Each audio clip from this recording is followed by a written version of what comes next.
Macam mana nak elakkan hati ini sentiasa berfikir benda negatif, benda buruk. Dalam Sahih Muslim, Nabi ada ajak satu doa berkaitan dengan cuci hati. Hadis sahih. Tuan-tuan pegang tangan di sini kan. Yang ni daripada saya lah.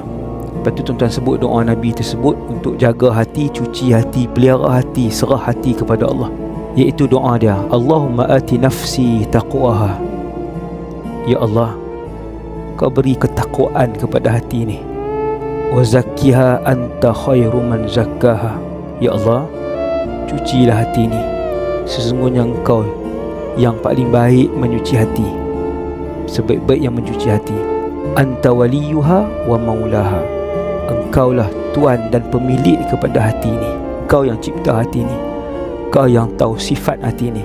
Kita serah hati kita kepada Allah. Kita minta Allah cuci.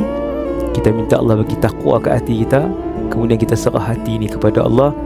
InsyaAllah hati yang penuh dengan ketakwaan dicuci oleh Allah itu akan sentiasa memikirkan perkara yang baik, positif untuk dunia dan akhirat kita.